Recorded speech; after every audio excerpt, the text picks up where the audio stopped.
స్వప్న రెండవ భాగం. ఒకటవ భాగంలో స్వప్న విశ్వనాథ్ని ఒక చిన్న చీటీ రాసిపెట్టి వెళ్ళిపోతుంది. ఆమె కోసం పిచ్చివాట్లా తిరుగుతాడు విశ్వనాథం. అతనికి తన గతం, కుటుంబం అన్నీ గుర్తొస్తాయి. కథ కొనసాగుతుంది. మీ మనసులో ఏదో విచారం ఉంది, మీ హృదయంలో ఏదో సమస్య ఉంది, మీ గుండెల్లో ఏదో బాధ ఉంది. అది తెలుసుకోవాలని. తెలుసుకునే ప్రయోజనం ఏమిటి? నిరాశగా, నిరసనగా ఉంది అతని స్వరం.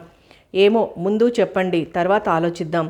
చాలా అనవసరం. నా బాధలు, సమస్యలు ఒకరికి చెప్పుకోగలిగేవి కావు, ఒకరు తీర్చగలిగేవి కావు. కొంచెం చిరాగ్గా అన్నాడు తల వంచుకొని విశ్వనాథ్. ఆమె కంఠంలో కొంచెం తీవ్రత చోటు చేసుకుంది.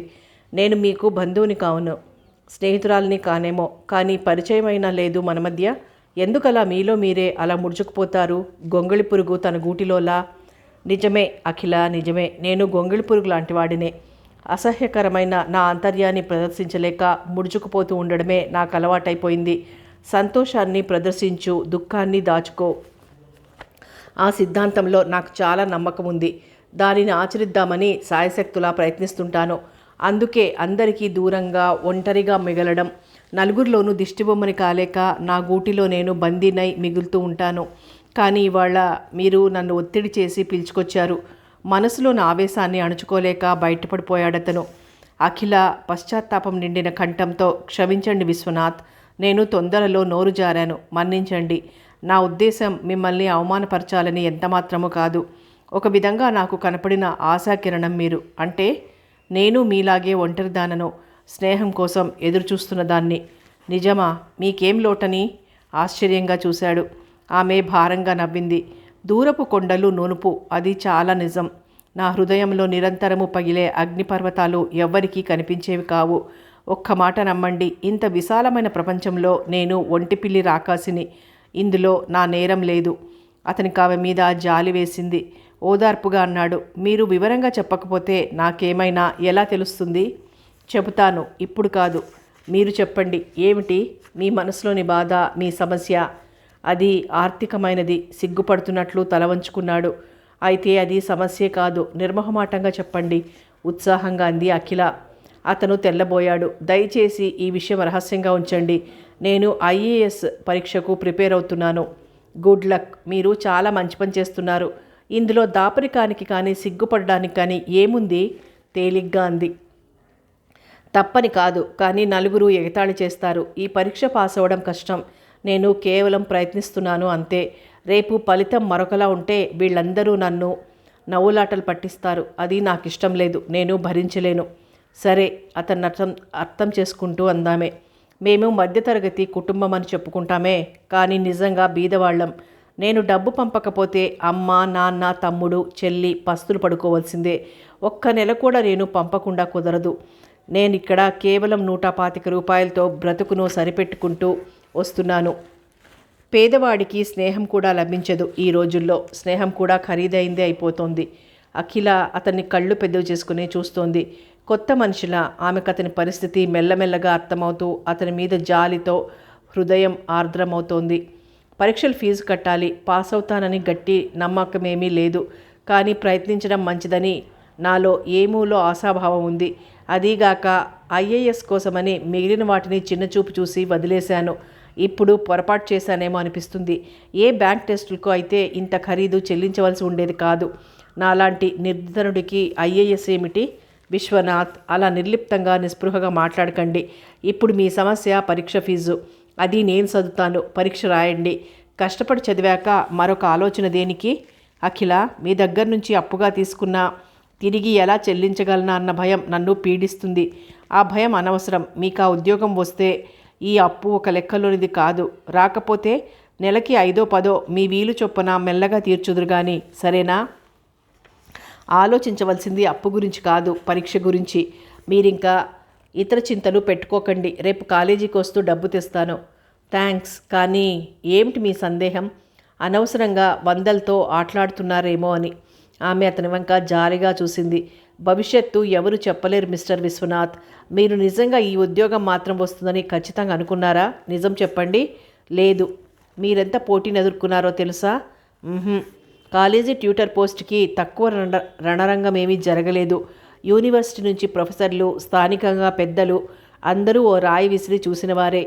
మనది కమిటీ కాలేజీ. ఊళ్ళో ప్రముఖంగా ఉన్నవి ధన ధనవంతమైనవి 2 కులాలు. ఈ ట్యూటర్ పోస్ట్కి అందరికీ ప్రిస్టేజీ క్వశ్చన్ అయి కూర్చుంది. ఒక దశకు వచ్చేసరికి తమ వాడికి వచ్చినా మానినా ఎదుటివాడికి వస్తే వీల్లేదు అన్నంతవరకు దిగజారారు పెద్దలు.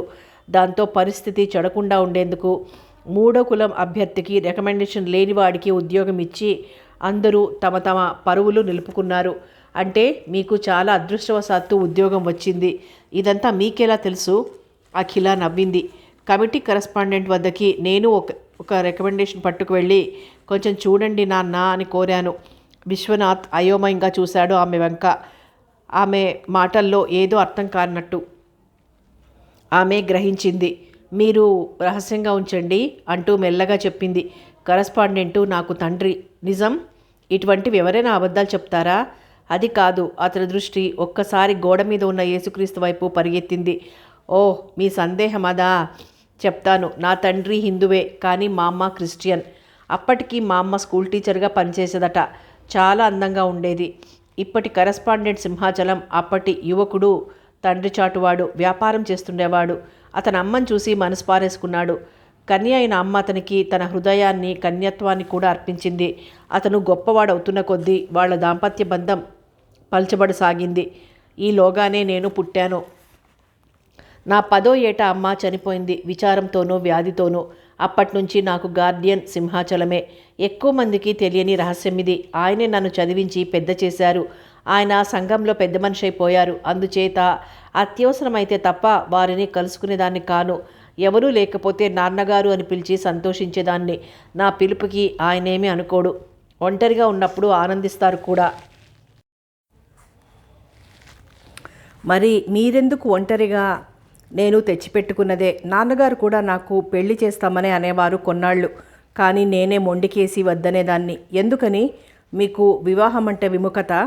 విముఖత కాదు, విపరీతమైన ఇష్టం. నాకు వివాహ వ్యవస్థ మీద చాలా విశ్వాసం. మరి చిన్న తిరకాసు వచ్చి పడింది. నేను హిందువునో క్రిస్టియన్నో నేనే తేల్చుకోలేకపోతున్నాను. అందుక అటు క్రీస్తు, ఇటు కృష్ణుడు, అటు బైబిలు, ఇటు భగవద్గీత అనుకుంటూ దీనిలో అంత కొంప మునిగేదేముంది? ఎవరో ఒకరిని చేసుకుంటే సరిపోతుందిగా అన్నాడు తేలిగ్గా. అదంతా తేలిక కాదు, భారంగా అంది అఖిల. ఎందుకని? హిందువులు నన్ను పెళ్ళాడు, క్రిస్టియన్లు చేసుకుంటారుగా. చేసుకుంటారు. నిజమైన సమస్య వివాహం ముందు కాక తర్వాత తలెత్తుతుంది. దాంతో ఇదిగో పెళ్ళి, అదిగో విడాకులు అవుతుంది నా బ్రతుకు. అటువంటి సమస్య ఏముంది? ఉంది. అది నా కృష్ణ భక్తి. తండ్రి హిందూ అయినందుకేమో నాకు హిందూ దైవాలంటే చాలా ఆరాధన. ముఖ్యంగా కృష్ణుడంటే నాకు ప్రాణం. ఎంత అద్భుతమైన సౌందర్యం అతనిది! పరవశించిపోతోంది అఖిల. విశ్వనాథ్ ఆమె వింతగా కనిపించసాగింది. గోడవైపు చూశాడు. అగరవతి ధూపం, కృష్ణుడి చిత్రం. అరుదైన చిత్రం అది. చాలా చక్కని అందంతో ఆకట్టుకుంటూ కృష్ణుడు. క్రీస్తు ముఖంలోకి కరుణ, కృష్ణుడి ముఖంలో అద్భుత సౌందర్యం రెండూ కావాలి నాకు. రెండింటినీ ఆరాధిస్తాను. వికలాంగురాలైన కుబ్జని కూడా అనుగ్రహించాడు తన సౌందర్యంతో మురళీకృష్ణుడు అని అతని దయకు చిహ్నం. మతం కోసం కాక కృష్ణుడి కోసం నేను భారతము, భాగవతము, భగవద్గీత చదివాను. 3 గ్రంథాలలోనూ మా కృష్ణుడే హీరో. చిలిపితనం నుంచి చక్కదనం వరకు అన్నింటా అతనిది అద్భుతమే. విశ్వనాథ్, క్రిస్టియన్నై కృష్ణుని ఆరాధిస్తానంటే నన్ను అంగీకరించరు. హిందూ మతానికి క్రిస్టియానిటీకి కొంచెం తేడా ఉంది. ఏమిటది? కుతూహలంగా అడిగాడతను. హిందువులకి తమ మతం గురించి, మతవ్యాప్తి గురించి ఎక్కువ పట్టింపులు లేవు. ఈ మతం ఎంత విశాలమైందో అంత ఉదారమైంది కూడా. మిగిలిన మతాలు అలా కాదు. నియమాలు, నిబంధనలు, క్రమశిక్షణ ఎక్కువ. ఆమె అతనికి కొంచెం అర్థం కాసాగింది.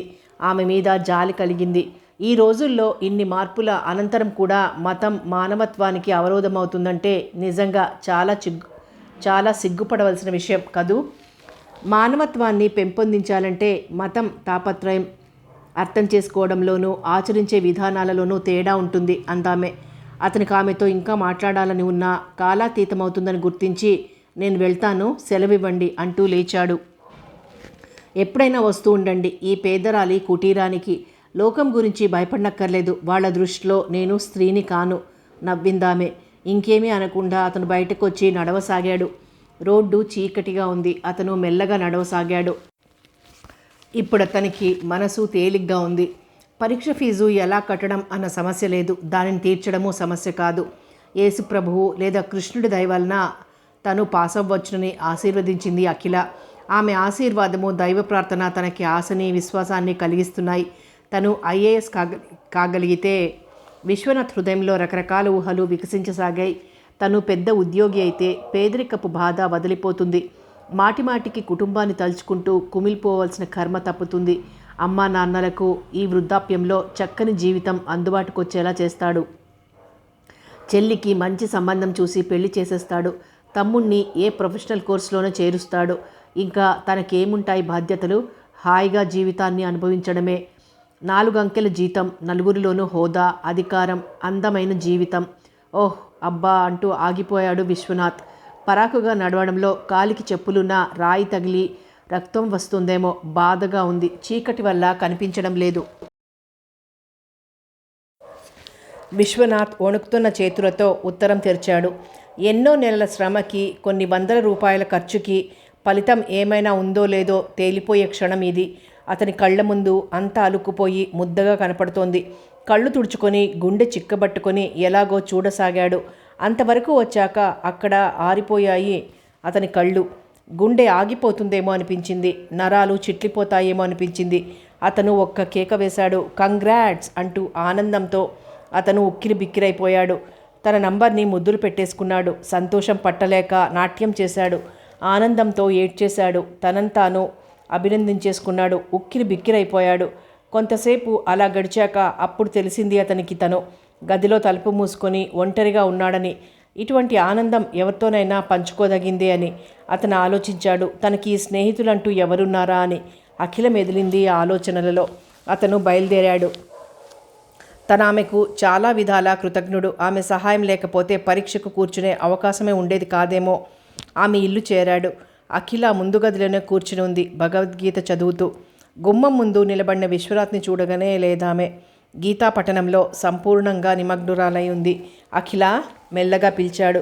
ఆమె చూసింది. రండి, సుస్వాగతం. నేడు చాలా సుదినం, అందుకే సెలవిచ్చారు కాలేజీకి. నవ్వాడతను. సుదినం అందుకు కాదు, మీరు మా ఇంటికి వచ్చారని. కూర్చోండి. ఏంటి విశేషం? రాత పరీక్షల్లో పాస్ అయ్యాను. క్రీస్తు కృప వల్ల, కృష్ణుడి దయ వల్ల, మీ కరుణ వల్ల, సిన్సియర్గా అన్నాడతను. అభినందనలు, చాలా మంచి వార్త చెప్పారు. ఉండండి. లోపలికి వెళ్ళి స్వీట్ తెచ్చి ఇచ్చింది. అతను కాదనకుండా తీసుకున్నాడు. మీ రుణం తీర్చుకోలేనిది. నేనేం చేశాను? పరీక్ష ఫీజు మీరివ్వకపోతే అది నేనివ్వలేదు, కృష్ణుడిచ్చాడు. కావాలంటే అడుగో, చిలిపి కృష్ణుడు, అతన్నే అడగండి అంది నవ్వుతూ గోడ మీద కృష్ణుడి పటం చూపిస్తూ. అతనికి ఆశ్చర్యం వేసింది. అఖిల ఎంత భక్తురాలు! నిజంగా గీతాసారం వంటబట్టించుకోగలిగినట్లుంది ఈమె. నిష్కామ కర్మకు అలవాటు పడినట్లుంది. బహుశా మళ్ళీ మీ సహాయం కోరుతానేమో త్వరలో. ఏమిటన్నట్లు చూసిందామె. ఇంటర్వ్యూకి అది వెళ్ళవలసి ఉంటుంది. దానికేం, మీరు బాగా ప్రిపేర్ అవ్వండి. మిగిలిన విషయాలు కృష్ణ పరమాత్మ మీద వదిలేయండి. అతన్ని శరణు వేడిన వారెవ్వరూ భంగపడలేదు. కృష్ణాష్టమి, క్రిస్మస్ రెండూ వైభవంగానే చేస్తుంది అఖిల. నిజమైన భక్తి యోగం అంటే ఆమెదే. చాలా థ్యాంక్స్ అఖిల. అన్నట్లు మీరు ఈ వార్త ప్రచారం చేయకండే. పరీక్ష పాస్ అయ్యారుగా, చెప్తే తప్పేమిటన్నట్లు చూసింది. రాత పరీక్ష మాత్రమే అయింది. ఇంటర్వ్యూ చాలా కష్టంగానూ క్లిష్టంగానూ ఉంటుంది. నేను సాధించిన పాటి విజయం చాలామంది సాధించగలరు. దయచేసి ఎవరితోనూ అనకండి. ఇంటర్వ్యూలో కూడా విజయం సాధిస్తే అప్పుడు తప్పకుండా చెప్దురు గాని. సరే, మరీ ఇంత మొహమాటము భయము అయితే ఎలా బ్రతుకుతారు? నవ్వింది అఖిల. ఈ పూటకి ఇక్కడ భోంచేయకూడదు? ప్లీజ్ వద్దు. నేను మా ఊరు వెళ్ళాలనుకుంటున్నాను. ఈ శుభవార్త మా నాన్నగారికి చెప్పడానికి. అవునా? మంచిది. వెళ్ళి చెప్పి ఆశీర్వాదాలు తీసుకుని రండి. మీ అమ్మగారికి మీ నాన్నగారికి నా నమస్కారాలని చెప్పండి. అలాగే, సెలవు. వెళ్ళిపోతున్న విశ్వనాథ్ వంక కిటికీలోంచి చూస్తూ ఆలోచనలో పడిందామే. ఈ అమాయకుడు, బిడియపరుడు జీవితంలో ఎలా నెగ్గుకు రాగలడు? నాన్నగారు అంటూ ఆయనకి నమస్కరించి తను పరీక్ష పాస్ అయిన వైనం తెలిపాడు విశ్వనాథ్. అది వింటూ ఆయన పట్టలేని ఆనందంతో ఉక్కిరిబిక్కిరయ్యాడు. కలెక్టర్ పరీక్షే పాస్ అయ్యావా? చాలా సంతోషం బాబు. నువ్వు కలెక్టర్ అయితే మన ఇంటి దరిద్రం తీరుతుంది, కుటుంబం ఒడ్డున పడుతుంది. ఈ చాలీని బతుకుల నుంచి మోక్షం లభిస్తుంది. తొందరగా కలెక్టర్ వై మమ్మల్ని ఉద్ధరించు బాబు. ఒక గట్టు ఎక్కాను, ఇంకా పెద్ద గట్టు ఎక్కవలసే ఉంది భయంగా అన్నాడు. పర్వాలేదు, అన్నింటికీ దేవుడే ఉన్నాడు. నువ్వు బాగా చదువు. అన్నట్లు మా ఉత్తరం ఎప్పుడందింది? మీ ఉత్తరం ఏమిటి? రమ్మని రాసామేమొన్నా, అందలేదు. మరెలా వచ్చావు? ఈ వార్త చెప్దామని. చాలా కాలమైంది కదా, మిమ్మల్ని అందరినీ ఒకసారి చూసిపోదామని వచ్చాను. చాలా చిక్కిపోయావు నాన్న. అవును, ఆ హోటల్ తిండికి చిక్కకపోతే బలుస్తారా? ఆప్యాయంగా తలనిమిరింది అమ్మ. నేను వండుకుంటున్నానమ్మా. ఏం వంటరా? మగవాడి వంట. అదేం బాగుంటుంది? సరేలే, నీ కష్టాలు గట్టెక్కినట్లే. అర్థం కానట్లు చూశాడు విశ్వనాథ్. తల్లి కూతురు వైపు చూసింది నవ్వుతూ. రజనీ చెప్పింది, వదిన వస్తుందిగా, నీకింకా వంట బాధ ఉండదు. తెల్లబోయాడు. వదినెవరు? నవ్వింది రజని. వదినంటే అన్నయ్య పెళ్ళాం, ఐఏఎస్ మళ్ళీ. భయంగా చూస్తూ, నాకప్పుడే పెళ్ళొద్దమ్మా అన్నాడు. ఇప్పటికే ఆలస్యమైందని మేం బాధపడుతున్నాం. అది కాదమ్మా, ఆర్థికంగా నేనింకా ఆ అర్హత సంపాదించుకోలేదు. నా బ్రతుకే కష్టమవుతుంటే నాకు తోడు మరొకరా? వద్దమ్మా వద్దు. నేను ఇప్పుడిప్పుడే పెళ్లి చేసుకుంటే నేను మీరు అందరం ఇబ్బంది పడాలి. డబ్బు సంపాదించాక పెళ్లి చేసుకుందామంటే అది ఎప్పటికి కుదురుతుందో. ముసలాళ్ళు అయ్యాక పెళ్లి చేసుకుంటే ఏం, మానితే ఏం? పెళ్ళిళ్ళు చేసుకున్న వాళ్ళందరూ బ్రతకడం లేదు. పెళ్లిదారి పెళ్లిదే, సంపాదనదారి సంపాదనదే. అసలు నీకు పెళ్లి చేస్తున్నది నిన్ను సుఖపెట్టాలనే అంది తల్లి ఖచ్చితంగా. అవునరా విశ్వం, మీ అమ్మ మాట నిజమే. నువ్వెంత నలిగిపోతున్నావో ఊహించుకొని మేము కృషించిపోతున్నాం. నీ సుఖం కోరే నీకు పెళ్లి తలపెట్టాం. మంచి సంబంధాలు 2 సిద్ధంగా ఉన్నాయి నాన్న. ఒకటి, పిల్ల అంత బాగుండదు, 8,000 ఇస్తామన్నారు. రెండవది, పిల్ల రూపసి, 6,000 ఇస్తామన్నారు. నాకేమో మొదటి సంబంధమే నచ్చింది. అందాన్ని కొరుక్కు తింటామా? భార్య రూపవతి, శత్రు అన్నారు పెద్దలు. వాళ్ళిద్దరిలోనూ ఎవరిని చేసుకోవడమో వాడిష్టమే అంది తల్లి. వాడి పెళ్లికి వచ్చే కట్నంతో రమ పెళ్లి చెయ్యాలి మరి, అది వాడికి తెలుసు.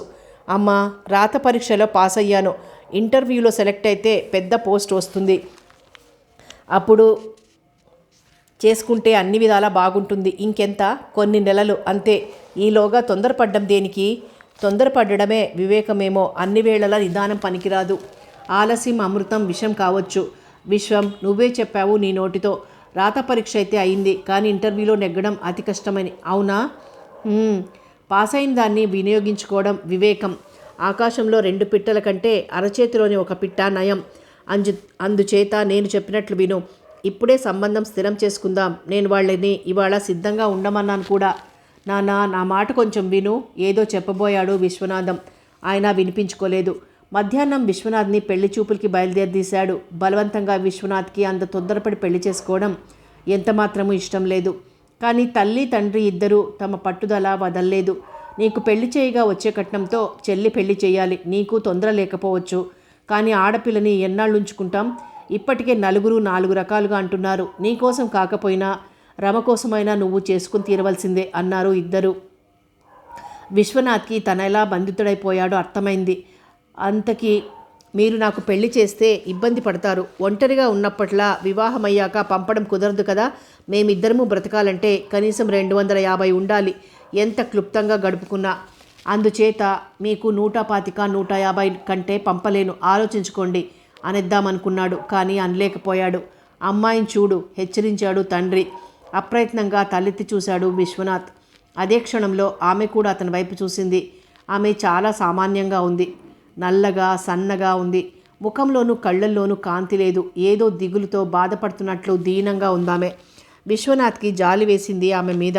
మా వాడు ఐఏఎస్ రాత పరీక్ష పాస్ అయ్యాడు.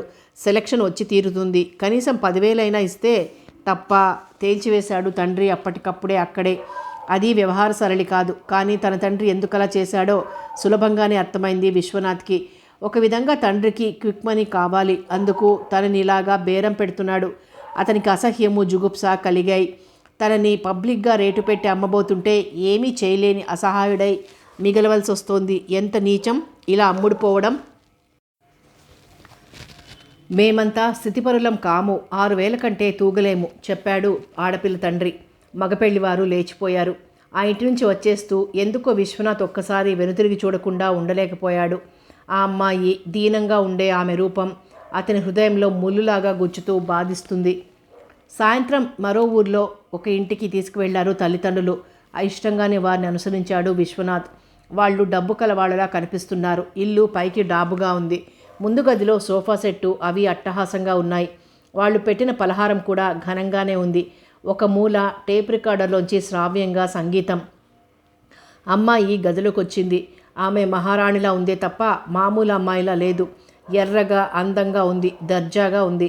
ఆమె విశ్వనాథ్ని, విశ్వనాథ్ ఆమెని ఒక్కసారే చూశారు.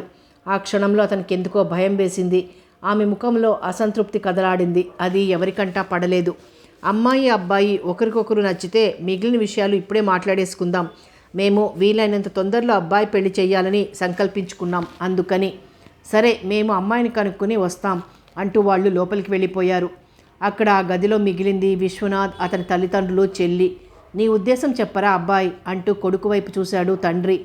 అతనేదో చెప్పబోయేంతలో తల్లి అడ్డం వచ్చి, పిల్లకేం బంగారు బొమ్మలా ఉంది, చిదిమి దీపం పెట్టుకోవచ్చు అంది. అవును, వదిన చాలా అందమైంది, సినిమా స్టార్లా ఉంది అంది రమ. వాళ్ళు 6,000 కంటే ఇవ్వలేమని కాళ్ళు జాపేశారు కదా, వీళ్ళెంతవరకు సాగుతారో చూద్దాం, కనీసం 10,000 ఇస్తామంటే అప్పుడు ఆలోచిద్దాం అని విశ్వనాథ్ వైపు చూసి, ఆ పరీక్ష పాస్ అయినట్లు కాగితం తెచ్చావా అన్నాడు. ఇదిగో నాన్న అంటూ అందించి, దేనికి అమాయకంగా అడిగాడు. అవసరమైతే చూపిస్తాం, మరో 2,000 అడుగుతాం. ఎంత నీచం అనిపించింది విశ్వనాథ్కి. కానీ అది పైవాళ్ల ఇల్లు, బిగ్గరగా మాట్లాడితే సభ్యతగా ఉండదు. విషయం అసహ్యకరమైంది. అతనికి ఎందుకో ఈ అమ్మాయిని తలుచుకుంటున్న కొద్దీ సందేహాలు, భయాలు రేగుతున్నాయి. ఈమెకు తాను తగనేమో అనిపిస్తోంది. ఒక విధమైన న్యూనతాభావం ఆక్రమించుకుంటోంది. శరీరంలోంచి వణుకు లాంటిది పుడుతోంది. ఈ సంబంధం వద్దు అని సిక్స్త్ సెన్స్ చెప్తున్నట్లు భావం కలుగుతోంది. ఒకవేళ మిగిలినవన్నీ నిశ్చయమైతే నా అంగీకారం తెలిపే ముందు ఆమెతో ఒక్కసారి మాట్లాడడం మంచిదనుకుంటున్నాను అన్నాడు ధైర్యం చేసి. ఎలాగో మాట్లాడడానికి ఏముందిరా, ఇదో ఫ్యాషన్ కాబోలిప్పుడు. మీ అమ్మని చేసుకునే ముందు మాట్లాడడం సంగతి దేవుడెరుగు. కనీసం చూడని కూడా చూడలేదు నేను, తెలుసా. అయినా పెళ్లి కాకముందు మాట్లాడడానికి ఏముంటాయి? పెళ్ళయ్యాక ఇద్దరూ తనివితీరా కావాల్సినన్ని మాటలు మాట్లాడుకోవచ్చు నిరభ్యంతరంగా నవ్వారు ముసలాయన. విశ్వనాథ్ హతాశుడయ్యాడు. ఇంతలో అమ్మాయి తండ్రి వచ్చాడు మందహాసంతో. మా స్వప్నకి అంగీకారమే. మావాడికిను బొళ్ళున నవ్వారు. విశ్వనాథ్కి అక్కడి నుంచి వెళ్ళిపోవాలనిపించింది. తనుండి చేయగలిగింది కొంచెమైనా లేదని నిరూపణ అయిపోయింది. మీ అమ్మాయి అదృష్టం సరిగ్గా ఉండాలే కానీ కలెక్టర్ భార్య కాదటండి. ఏమిటి అలా చూస్తారు? ఈ కాగితం చూడండి. మీరు కలెక్టర్ గారి మామగారు కాబోయే యోగం ఉన్నట్లే అంటూ ఆ కాగితం చూపారు. ఓహో అంటూ కళ్ళు ఎగరేశాడు ఆడపిల్ల తండ్రి. తర్వాత చకచకా జరిగిపోయాయి బేరాలు. మామూలుగా అయితే 8,000 ఇవ్వాలనుకుంటూ వచ్చాడట. కానీ విశ్వనాథ్ IAS రాత పరీక్షలో ఉత్తీర్ణుడై ఉన్నందుకు మరో 2,000 పోసి 10,000 అన్నాడాయన. ఇదే చివరి మాట అన్నట్లు. సరే అనేశాడు విశ్వనాథ్ తండ్రి. అరగంటలో తాంబూలాలు పుచ్చేసుకుని చీకటి పడకుండానే సిద్ధాంతిని పిలిచి ముహూర్తం పెట్టించేశారు. అందుకేనండి అంటారు పెద్దలు, కళ్యాణం వచ్చినా కక్కొచ్చినా ఆగదని. ఎంతలో సంబంధం, ముహూర్తం కూడా కుదిరిపోయాయో చూసారా. అసలు మనం ఇద్దరం నాన్పుడుగాళ్లం కాకపోవడం వలనే వ్యవహారం ఇంత టక్కున తెగింది. పరస్పరం పొగుడుకున్నారు వియ్యంకులిద్దరూ పరమానందంగా. లాంఛనాలు గట్రా మరోసారి అనేసుకున్నారు. ఇక మేం వెళ్తాం, సెలవివ్వండి. వెళ్తాం కాదు, వెళ్ళొస్తాం బావగారు పరాకు చిత్తగిస్తున్నారు నవ్వుతూ సాగనంపారు. రోడ్డు మీదకి వచ్చాక మెల్లగా అన్నాడు విశ్వనాథ్. నేను ఇట్నుంచి ఇటే వెళ్ళిపోతాను, రేపు కాలేజీ ఉంది. వెళ్తూ గానిలే, మొత్తానికి మనం చాలా అదృష్టవంతులం. 8,000 దాటి రాదనుకున్నాం. లాంఛనాలు అవి కూడా హీనంగా ఏమీ లేవు. పెళ్ళి బాగానే జరిపిస్తారు. మంచి సంబంధం. మనం నక్కని తొక్కొచ్చాం. విశ్వనాథ్ ఏమీ ఉత్సాహంగా లేడు. వాళ్ళు పెళ్లి కూతురు అందాన్ని పొగుడుతుంటే అతనికి మనసులో భయం మొదలైంది. ఇక వాళ్ల మాటలు వినలేనట్లు నేను వెళ్తున్నా అని మరో రోడ్డు పట్టాడు. అతనికి స్వప్న, తను ఒకరికొకరు తగినవారు కాదని అనిపించింది బలీయంగా. అలా ఉన్నారేం అడిగింది అఖిల స్టాఫ్ రూమ్లో. విశ్వనాథ్ భారంగా నవ్వి తర్వాత చెప్తాను అనేశాడు. అతనికి ఇంకా మనసు పీకుతూనే ఉంది. వివాహ విషయంలో తను ఎంత అస్వతంత్రుడైపోయాడు. అసలు ఆ పెళ్లి మాటలు ఎంత దారుణంగా సాగాయి. స్వప్నకి బదులు రెండో అమ్మాయిని చేసుకోగలిగితే ఆమె అందంగా లేకపోవచ్చు, కానీ ఆమెను చూసినప్పుడు, స్వప్నం చూసినప్పుడు అలా కలువరము భయము కలగలేదు. తను 10,000కి అమ్ముడుపోయాడు. చరిత్రలో చదివిన బానిసలను వేలం వేసే సన్నివేశం మెదిలింది మెదడులో. నాగరికత ఏం అభివృద్ధి చెందింది నిజానికి. మెల్లగా అతను రాజీ పడిపోయాడు. తన ఇష్టాల మాట ఎలాగున్నా రమ పెళ్ళవుతుంది తనకొచ్చే కట్నంతో. పోనీ అది మంచిదే. త్వరలోనే విశ్వనాథ్ పెళ్ళైపోయింది. అతను ఏమాత్రం హడావిడి ఆర్భాటం చేయలేదు. చాలా తప్పనిసరి అయ్యి కొద్దిమందికి మాత్రమే శుభలేఖలు పంచాడు. అతను మనస్ఫూర్తిగా ఆహ్వానించింది అఖిలను మాత్రమే. కానీ ఆమె కూడా పెళ్లికి రానేలేదు. వివాహం చేసుకుని విశ్వనాథ్ ఒంటరిగానే తిరిగొచ్చాడు. కొన్ని నెలల వరకు కాపురం పెట్టేందుకు వీలు లేదు మంచి దృష్ట్యా. అది అతనికి సంతోషమే కలిగించింది. రమ పెళ్లి చేసేసరికి 3,000 అప్పు మిగిలింది. విశ్వనాథ్ ఇంటర్వ్యూకి వెళ్ళొచ్చాడు. ఎలా చేశారు అడిగింది అఖిల. బాగానే చేశాను, గుడ్ లక్ నవ్వింది. కాపురం ఎప్పుడు పెడతారు? వాళ్ళకి కుదిరినప్పుడు నవ్వాడు. ఊరికే బయటికి అలా అంటున్నారు కానీ మీ మనసులోని తొందర ముఖంలో కనిపిస్తూనే ఉంది. అతనేమీ అనలేదు. మర్నాడు తండ్రి దగ్గర నుంచి ఉత్తరం వచ్చింది. 10 రోజుల్లోగా స్వప్నను కాపురానికి తీసుకువెళ్ళవలసి ఉంటుందని, అందుకు తగిన ఏర్పాట్లు చూడమని. విశ్వనాథ్కి ఏం చేయాలో అర్థం కాక అఖిలనే సలహా అడిగాడు. ఇందులో నాకు మాత్రం అనుభవం ఏముంది? ఒకటి చేస్తే సరి, ఇద్దరికీ సరిపడే ఇల్లు ఒకటి తీసుకొని కొంచెం సామాన్ చేరిస్తే సంసారం అయిపోతుంది నవ్వింది అఖిల. ఐఏఎస్ చదువులో సంసారం పెట్టడం ఎలా అన్నది చెప్పరు కాబోలు. ఏం చదువులో బతకడానికి ఎందుకు పనికిరావు. నిజమే, మీరేమీ బెంగ పెట్టేసుకోకండి. కాపురం పెట్టడం పెద్ద సమస్య ఏమీ కాదు. ఇల్లు కూడా తేలిగ్గానే దొరుకుతుంది ధైర్యం చెప్పింది అఖిల. 25-30కి మించకుండా ఆ అద్దెకు ఊళ్ళో దొరకవు. రేట్లు పెరిగిపోలేదు. పెంకుటిల్లంటే కనీసం 50, 2 గదుల వంటిల్లు ఊరి చివర దొరకొచ్చు. దూరమైతేనేం, అద్దె తక్కువలో అయితే మంచిది. మీకు నా పరిస్థితి తెలుసు కదా. కానీ ఆ వచ్చే అమ్మాయి మీ శ్రీమతి నన్ను దెబ్బలాడుతుందేమో ఇలాంటి నాసిరకం ఇల్లు చూశానని. ఆ విషయం నేను చూసుకుంటానులేండి. సరే, రేపు సాయంత్రానికి ఏ కబురు చెప్తాను, మీరు నిశ్చింతగా ఉండండి. అన్నట్లు మీరు సంసారం పెట్టాక నాకు అతిథులుగా రావాలి. అలాగే, ఏమిటంత సులభంగా అంగీకరించేస్తున్నారు? మీరు మునుపట్ల ఒక్కరు కాదు, ఇక నుంచి మీ శ్రీమతి గారి ఆమోదం కూడా పొందుతూ ఉండాలి. అతను నవ్వలేక నవ్వాడు. పరీక్షా ఫలితాలు ఎప్పుడొస్తాయి? త్వరలోనే, వారం 10 రోజుల్లో రావచ్చు. అది చూసుకునే కాపురం పెట్టరాదు? ఆమె ఉద్దేశం అర్థమై, మీ ఆశీర్వచనానికి కృతజ్ఞతలు. సెలక్షన్ అంటూ రావాలే కానీ మిగిలిన విషయాలు ఎంత అన్నాడు. వస్తుంది, మిమ్మల్ని కృష్ణ పరమాత్మ అనుగ్రహిస్తాడు. థ్యాంక్స్. దేవుళ్ళకి థ్యాంక్స్ కాదు చెప్పాల్సింది, నమస్కారాలు. నేను థ్యాంక్స్ చెప్పింది మీకు, నాకెందుకు? నా తరపున మీరు ప్రార్థిస్తున్నందుకు అని అతను రూమ్కి బయలుదేరాడు. తోబలో అతని మెదడులో అఖిల సరదాగా అన్నమాటే మెదిలింది. మీరెప్పుడు ఒంటరి కాదు. నిజమే, తను భర్త, తనతో పాటు ఒక స్త్రీ ఉంటుంది. ఆమె తన జీవన సహచరి. ఇరువురి జీవితాలు కలిపే సాగాలి. స్వప్న కూడా ఈ తీరుగానే ఆలోచిస్తూ ఉంటుందా? ఏమో, తను ఆమె గురించి అనవసరంగానూ నిరాధారంగానూ సందేహిస్తున్నాడేమో. తను భయపడవలసిన లక్షణాలు ఆమెలో లేవేమో. భయం తనలోనిదే ఏమో, లోపం తనదే ఏమో. స్వప్న మంచి అమ్మాయేమో. ఆమె తనకన్ని విధాలా సహకరించి జీవితాన్ని ఆనందమయం కలిగించడానికి అడుగు పెడుతుందేమో తన జీవితంలోకి. కావచ్చు, ఇక నుంచి అలాగే ఆశించాలి. ముందే కీడెంచి బాధపడడం అమానుషము, అవివేకము. జీవితాన్ని పాజిటివ్గా తీసుకోవడం నేర్చుకోవాలి. ఇంతవరకు తను అన్యాయంగా స్వప్న గురించి ఏవేవో అపోహలు, అనవసరపు ఆలోచనలకి తావిచ్చాడు. ఇక నుంచి మనసుని నిర్మలంగా ఉంచుకోవాలి. ఇల్లు కుదిరింది. ఊరి చివర, కాలేజీకి దగ్గరలో. ఇప్పుడిప్పుడే ఇళ్ళు లేస్తున్నాయక్కడ. కుళాయిలు లేవు. నూతులున్నాయి ఇంటింటికి. చిన్న చిన్న ఇళ్ళు ఉద్యోగస్తులు కట్టించుకున్నవి. 2 గదులు, పక్కన మరో గది. దానికి మిగిలిన వాటితో సంబంధం లేదు. కామన్గా ఉన్న ఓ కిటికీ మినహా. అది వాటా. ఊరికి దూరంగా ఉండడం వల్ల అద్దె తక్కువ. విశ్వనాథ్కి నచ్చింది ఆ వాటా. నిశ్చయం చేసేశాడు. వారం రోజులు తిరగకుండానే స్వప్నం తీసుకొని వచ్చింది తల్లి. కొంత సామాన్ కూడా పట్టుకొచ్చింది. మంచము, గిన్నెలు అటువంటివి. 4 రోజులుండి వెళ్ళిపోయింది ఆవిడ. స్వప్న, అతను మిగిలారు ఆ ఇంట్లో. అతను కాలేజీకి బయలుదేరుతుంటే దీనంగా దిగులుగా చూసింది స్వప్న. మీరు వెళ్ళిపోతే నేను ఒక్కతిని ఉండాలంటే భయం. అతను నవ్వాడు. పట్టపగలు భయమేమిటి? చాలా చిన్నపిల్లవి కావుగా.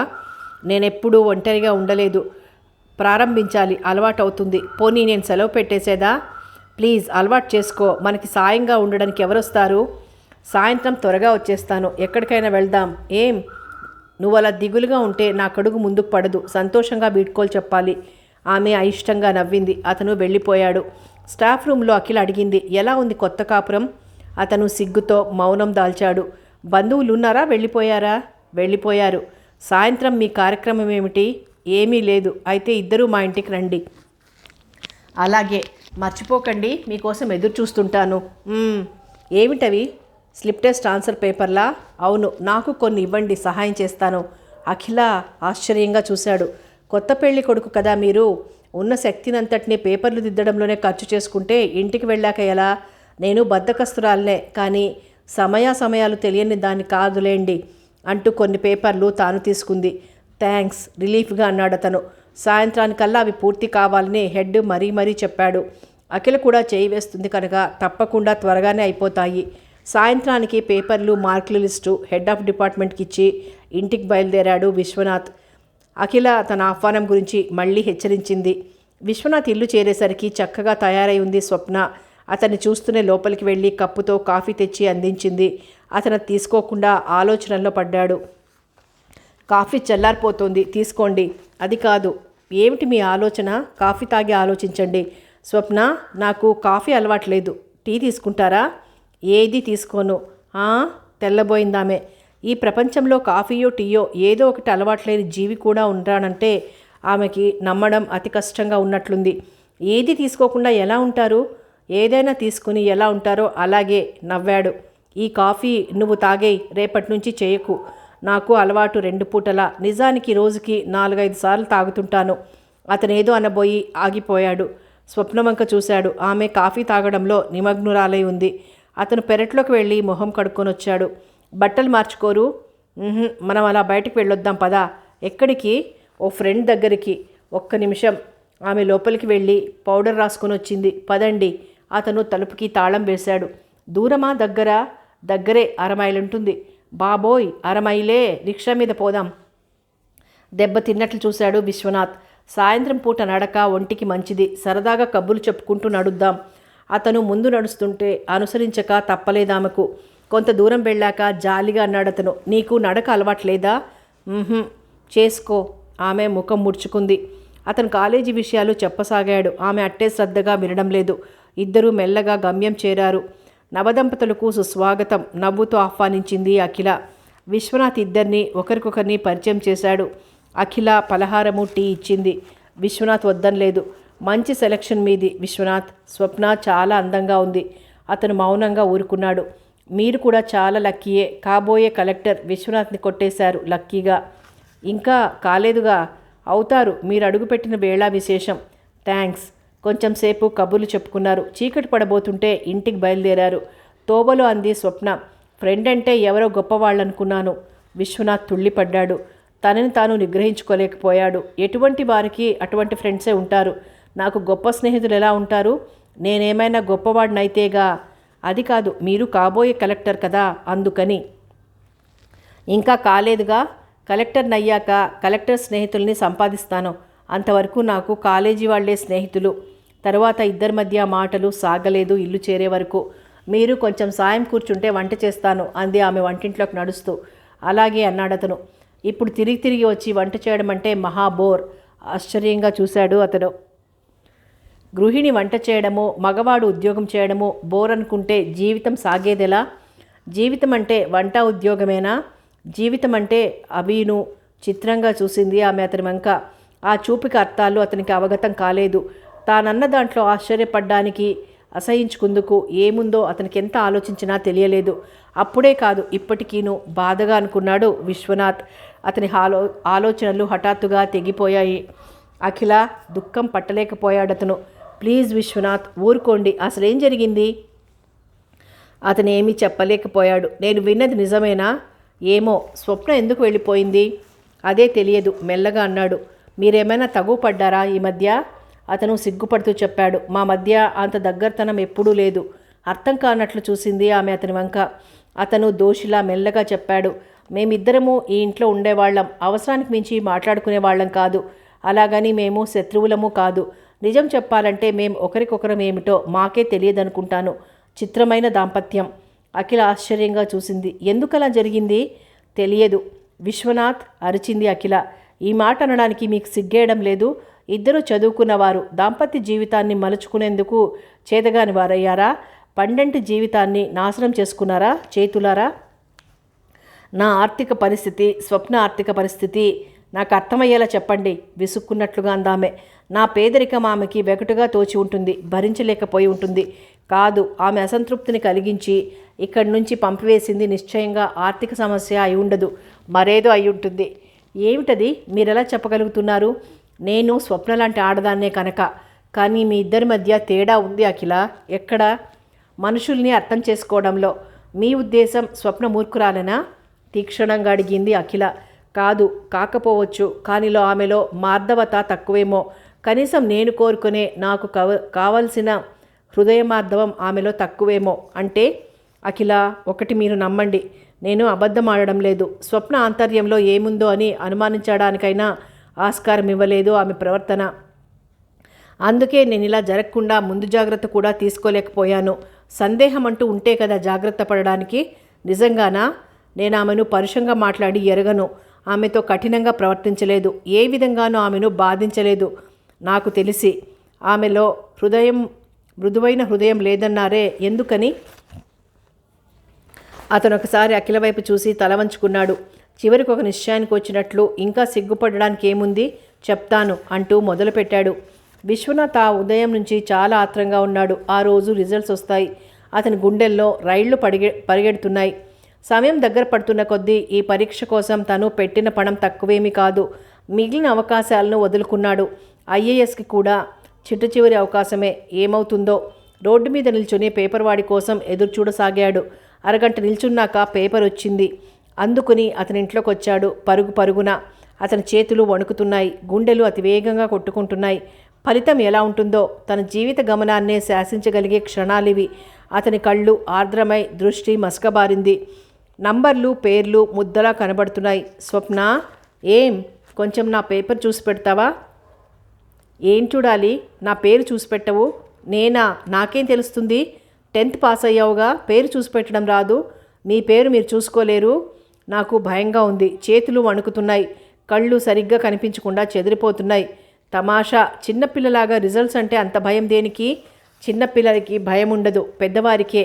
ఆమెతో వాదించడం కంటే తనే చూసుకోవడం నయమని కష్టపడి ఒక్కొక్క పేపరు చూడసాగాడు. లిస్టు తరిగిపోతున్న కొద్దీ అతనికి చెమటలు పట్టేసాగాయి. ఏది తన పేరు, నంబర్? ఇంకా రాదేం? ఆత్రత. గుండెలు పగిలిపోతాయేమో అన్నంత ఆత్రత. ఎలాగో గుండె చిక్కబట్టుకొని అన్ని పేర్లు చూశాడు. చిట్ట చివరి పేరు కూడా చూశాక పేపర్ పట్టుకొని వెనక్కి వాలిపోయాడు నీరసంగా. అవుట్, ఐఎమ్ అవుట్ అరిచాడు. స్వప్న సినిమా చూస్తున్నట్లు చూస్తోంది. అతని కనురెప్పల వెంట ధారగా కురుస్తున్నాయి కన్నీళ్లు. అతను తెగ బాధపడిపోతున్నాడు. మెలికలు తిరిగిపోతున్నాడు. మధ్య డన్, ఐఎమ్ డన్ అని గొణుక్కుంటున్నాడు. స్వప్న ఏమీ కలుగజేసుకోవడం లేదు. చిత్రం చూస్తున్నట్లు చూస్తోంది. అతను వెక్కి ఉండిపోయాడు. కాలం గడుస్తోంది. అతను చివరికేదో నిశ్చయానికి వచ్చినట్లు లేచాడు. పేపర్ని మంచం కిందకి తన్నేశాడు కోపంగా. ముఖమైనా కడుక్కోకుండానే బయలుదేరాడు. ఎక్కడికి? అడిగింది స్వప్న. అతను సమాధానం చెప్పలేదు. విసురుగా వెళ్ళిపోయాడు. తిన్నగా అఖిల ఇంటికి వెళ్ళాడు. అఖిల, రండి. ఏమిటి అవతారం? ఫలితాలు తెలిసిపోయాయి. పేపర్ వచ్చింది. నేను ఓడిపోయాను దీనంగా అన్నాడతను. మీకు నా హృదయపూర్వక సానుభూతి. విశ్వనాథ్, అప్సెట్ కాకండి. Take it easy. పరీక్ష అన్నాక జయము ఉంటుంది, అపజయము ఉంటుంది. అందులోనూ ఈ రోజుల్లో విజయానికి అర్హత ఒక్కటే సరిపోదు. ఐఏఎస్ అంటే ఎన్ని లాలూచీలు. పెద్ద వాళ్ళు గోదాలోకి దిగుతారు రికమెండేషన్లతో. మెరిట్ కంటే రికమెండేషన్కే బలం ఎక్కువ.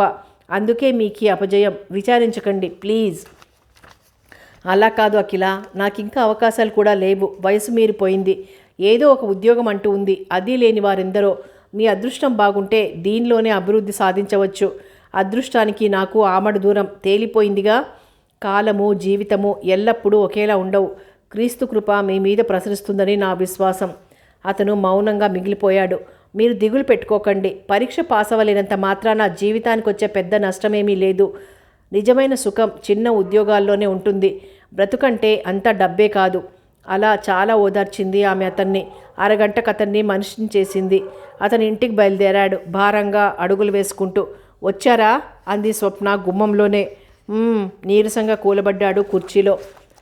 అయితే ఇంక మీరు కలెక్టర్ కాలేరన్నమాట. తెల్లబోయి చూశాడతను. మానిపోతున్న గాయాన్ని ఈమె మళ్ళీ ఎందుకు రేపుతుంది? మరిచిపోతున్న బాధను తిరిగి ఎందుకు కెలుకుతుంది? నేను మోసపోయాను స్వప్న అరిచాడు విశ్వనాథ్ ఆవేశం పట్టలేక. మీరందరూ కలిసి నా గొంతు కోశారు. రుద్ధమైంది ఆమె కంఠం. ఆమెనేం చేయాలో అతనికి అర్థం కాలేదు. ఉబికి వస్తున్న కోపాన్ని పిడికిళ్ళు బిగించి పెదవులు నొక్కి పట్టుకొని ఆపుకో చూశాడు. ఏమిటి నువ్వనేదేమిటి? మీరు చాలా పెద్ద ఉద్యోగం సంపాదించుకుంటారని నాన్న చెప్తేనే నేను ఈ పెళ్లికి అంగీకరించాను. అయితే అదంతా అబద్ధం అన్నమాట. చీచీ, అబద్ధం ఆడవలసిన కర్మ నాకేమిటి? ఆమె అతని వైపు సూటిగా చూసింది. అలాగని చెప్పి మోసం చేసి అందమైన నన్ను పెళ్లి చేసుకోగలిగారుగా? అతను దిగ్భ్రాంతుడయ్యాడు. తను మోసం చేశాడా? స్వప్ననే పెళ్లి చేసుకోవాలని పట్టుదల పట్టాడా? నిజమే, స్వప్న మోసపోయింది. కానీ మోసం చేసింది తను కాదు. ఇప్పుడేం చెప్పినా ఆమె వినిపించుకునే స్థితిలో లేదు. అతను మౌనంగా మిగిలిపోయాడు. గుండెలోని గాయం మళ్ళీ రేగింది. స్వప్న రేపింది. స్వప్న తన భార్య, తన కష్టాలను సుఖాలను పంచుకోవాల్సిన వ్యక్తి, తన విజయాలను అభినందించి అపజయాలకు సానుభూతి చూపి తనను అంటిపెట్టుకుని ఉండవలసిన అర్ధాంగి. కానీ ఆమె చేస్తున్నదేమిటి? మండుతున్న గుండెల్లో మరిన్ని గాయాలు చేస్తుంది తన మాటలతో. తనెంత దురదృష్టవంతుడు! స్నేహితురాలైన అఖిల నుంచి లభించిన ఓదార్పు భార్య అయిన స్వప్న నుంచి లభించలేదు. సరికదా మరింత బాధ పెడుతోంది. ఇద్దరూ స్త్రీలే అయినా వారిరువురి మధ్య ఎంత తారతమ్యం! స్వప్న అతని ముఖం చూడడమే ఇష్టం లేనట్టు లోపలికి వెళ్ళిపోయింది. ఈ విషయమే అఖిలకు చెప్పాడు విశ్వనాథ్ సిగ్గుపడుతూనే. ఆమె అతని ముఖంలోకి జాలిగా చూసింది. మరి ఆమె ప్రవర్తనలో అనుమానించదగిందేమీ లేదన్నారు. ఇద్దరు మనుషుల మధ్య చిన్న చిన్న ఘర్షణలే తలెత్తవా? ఆ లెక్కనైతే మా మధ్య నిరంతరము చిన్న చిన్న వాగ్వివాదాలు, అభిప్రాయ భేదాలు తలెత్తుతూనే ఉండేవి. కానీ అవి సీరియస్ అనిపించేవి కావు. స్వప్న క్రమక్రమంగా మౌనానికి అలవాటు పడిపోవడం నేర్చుకుందనుకుంటాను. నిజంగా నాకు తెలియదు ఆమె మౌనం ఇటువంటి పరిణామానికి దారి తీసేంత ప్రమాదకరమైందని. ఆమె నాతో జీవితానికి అలవాటు పడుతోందని భావించాను. ఆమె తన అసంతృప్తిని తనలోనే దాచుకోవడం అలవాటు చేసుకుందన్నమాట. అందుకే ఇలా జరిగిందేమో. శబ్దం కన్నా నిశ్శబ్దం బహుశక్తివంతమైనది. విశ్వనాథ్లో హఠాత్తుగా ఒక విధమైన బలహీనత ఏర్పడింది. అతనికేమిటో చెప్పుకోవాలని ఉంది ఈ దుఃఖంలో. తను నిర్దోషినని అఖిలకు నివేదించుకోవాలని తపన. చాలా విషయాలు గుండె నిండా నిండి ఆ భారాన్ని వంపుకుని తేలిక పడదామనే తాపత్రయం రెండూ ఏకమయ్యాయి. అతను తనను తాను మర్చిపోయాడు. మొదటి నెల జీతం వచ్చింది. 225 ఆమెకిచ్చాను. మిగిలింది వేరే ఉంచాను. అదేమిటి వేరుగా ఉంచారు? అడిగింది స్వప్న ఆశ్చర్యంగా. ఇది మనది కాదు అంటే అర్థం కానట్లు చూసింది. ఇంటికి పంపాలి అంటే మనకు మిగిలింది 225 అంతేనా? ఆ 25 అప్పు తీర్చేందుకు కనుక 200. ఎంతో తిరస్కారంగా చూసింది స్వప్న. ఆమె ముఖం నల్లగా అయిపోయింది క్షణంలో. అసాధ్యం, దీంతో వారం కూడా గడవదు, తప్పదు, నెల గడవాలి, తీర్పు చెప్తున్నట్లే అన్నాడు విశ్వనాథ్. ఆ క్షణంలో అతని కళ్ళ ముందు తండ్రి మెదలకపోతే, కుటుంబం గురించి ఆయన చేసిన హెచ్చరిక కర్కశంగా ప్రతిధ్వనించకపోతే అతని కంఠం అలా కఠినంగా కాక కొంతైనా మృదువుగా ఉండేదేమో. స్వప్న తన నిర్ణయాన్ని బలహీనపరిచి తనని జయించి కుటుంబానికి అన్యాయం చేయిస్తుందేమో అన్న భయం అతన్ని కంట్రోల్ తప్పించింది. ఒక పూట తిండికైనా సరిపోదు, సరిపెట్టుకోవడమే. స్వప్నకి కోపము ఉక్రోషము వచ్చేశాయి. నిజానికి ఆమె చాలా ఆశాభంగం చెందింది. తన మీద, తన అందం మీద ఆమె పెంచుకున్న ఆశలు, అంచనాలు ఒక్కసారిగా దెబ్బతిన్నాయి. అది అతి సామాన్యుడైన విశ్వనాథ్ ముందు. అదే ఆమెకు అతి దుర్భరం అనిపించింది. 2 చేతులతోనూ ముఖం దాచుకొని నన్ను మీరు పూర్తిగా మోసం చేశారు అంటూ ఏడుస్తూ వెళ్ళిపోయింది అక్కడి నుంచి. నిజానికి అతనికి చాలా కోపం వచ్చింది ఆమె తనను మోసగాడన్నందుకు. నిజానికి అతను ఈ సన్నివేశాన్ని ఇలా ఊహించుకోలేదు. అతను ఏమనుకున్నాడంటే, స్వప్న, ఈ 225 ఉంచు. దేనికి? నా జీతం. నాకెందుకు? నువ్వే ఇంటిని నడపాలి. నేనా? నువ్వే. నాకంటే నీకే బాగా చేతనవుతుంది గృహ నిర్వహణ. ఆమె ముఖం నిండా ఆనందం, కళ్ళ నిండా వెలుగు. స్త్రీ సహజమైన స్వభావం అది. భర్త తన జీతాన్ని తెచ్చి చేతిలో పోస్తే ఆమెకు ప్రపంచాన్నే జయించగలిగిన తృప్తి, ఆధిక్యతాభావం.